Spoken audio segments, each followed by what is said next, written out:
ज्ञान मंथन में आप सभी का हार्दिक अभिनंदन करते हैं। मैं हूं सुबोध और दोस्तों आज आपको अपने इस वीडियो में बतलाने जा रहे हैं महाभारत के बहुत ही चर्चित पात्र द्रौपदी के बारे में। बता रहे हैं आपको द्रौपदी से जुड़ी कुछ ऐसी बातें जिसके बारे में आप सब नहीं जानते होंगे। तो चलिए शुरू करते हैं। दोस्तों द्रौपदी के विषय में भविष्य पुराण में बताया गया है कि यह पूर्व जन्म में एक गरीब ब्राह्मणी थी। वन में रहकर यह किसी तरह अपना गुजारा किया करती थी, लेकिन अपने पुण्य कर्मों के कारण यह अगले जन्म में पांडवों की महारानी बनी। भविष्य पुराण में बताया गया है कि युधिष्ठिर जब जुआ में सब कुछ हार कर वन में जा रहे थे दोस्तों, उसी समय मैत्री ऋषि ने अपने दिव्य दृष्टि से इस बात को जाना था। ऋषि मैत्री ने पांडवों को बताया कि द्रौपदी ने पूर्व जन्म में ऐसे पुण्य किए हैं जिससे वह जहाँ भी रहेगी अन्नपूर्णा की तरह उनका भंडार भरा रहेगा। इसलिए वन में रहते हुए आपको कभी भी भोजन और अन्न की चिंता नहीं करनी होगी। द्रौपदी से जुड़ा अगला रहस्य है दोस्तों, द्रौपदी के विषय में यह कथा तो आप जानते ही होंगे कि अर्जुन ने स्वयंवर की शर्त को पूरा करके द्रौपदी को पत्नी के रूप में पाया था, लेकिन जब वह अपनी माँ कुंती के पास पहुँचे तब जाकर माँ से कहा कि देखो तुम्हारे लिए कितना सुंदर फल लाया हूँ। कुंती ने कहा तुम पांचों भाई इसको आपस में बांट लो, लेकिन जब उसकी दृष्टि द्रौपदी पर गई तब कुंती उलझन में पड़ गई। उसी समय भगवान श्री कृष्ण वहाँ पहुँचे और कुंती को द्रौपदी के पूर्व जन्म की बात बताई। कृष्ण ने कुंती से कहा कि द्रौपदी ने पूर्व जन्म में भगवान शिव की तपस्या करके यह वरदान मांगा था कि उसे अगले जन्म में धर्मपरायण, बलवान, श्रेष्ठ धनुधर, रूपवान और धैर्यवान पति मिले। यह पांचों गुण एक व्यक्ति में होना संभव नहीं है, इसलिए भगवान शिव के वरदान के कारण ही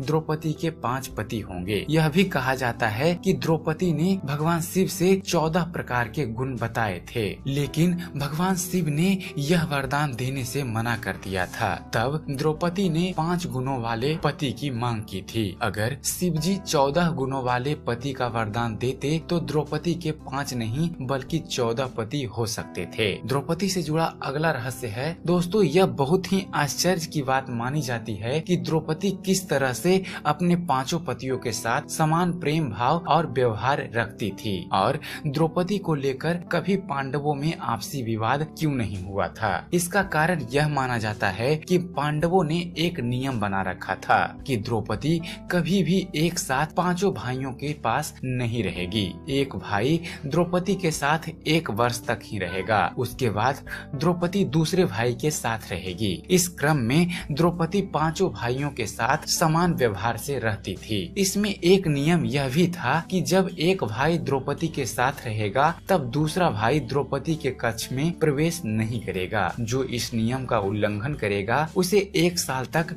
वन में रहना होगा। इस नियम के कारण ही द्रौपदी अपने सभी पतियों के साथ समान प्रेम भाव रख पाती थी और भाइयों के बीच विवाद नहीं होता था।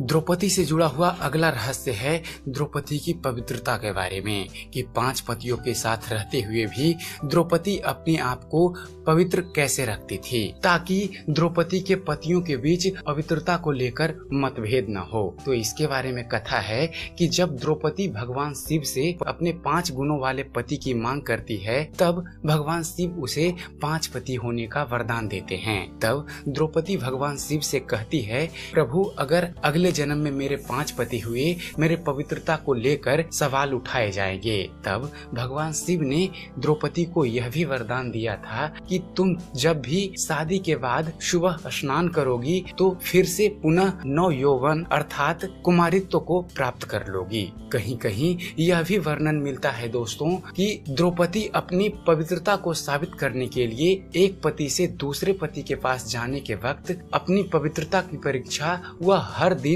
जलते हुए अंगारे पर चलकर दिया करती थी। इसी से द्रौपदी के 5 पति रहते हुए भी उसे पवित्र समझा जाता था। द्रौपदी से जुड़ा अगला रहस्य है दोस्तों, एक बार युधिष्ठिर द्रौपदी के साथ उनके कक्ष में थे। कक्ष के बाहर उनका जूता रखा हुआ था, लेकिन दुर्भाग्य से एक कुत्ता उस जूते को लेकर भाग गया। उसी समय एक अपराधी का पीछा करते हुए अर्जुन द्रौपदी के कक्ष में प्रवेश कर गए। इस अपराध के कारण अर्जुन को 1 वर्ष के लिए वन में जाना पड़ा था। द्रौपदी को जब पता चला कि यह सब एक कुत्ते के कारण हुआ है, तब द्रौपदी ने कुत्ते को श्राप दे दिया था कि जब भी तुम्हारा मिलन होगा तब सारी दुनिया तुम्हें निर्लजता पूर्वक प्रेम करते हुए देखेगी।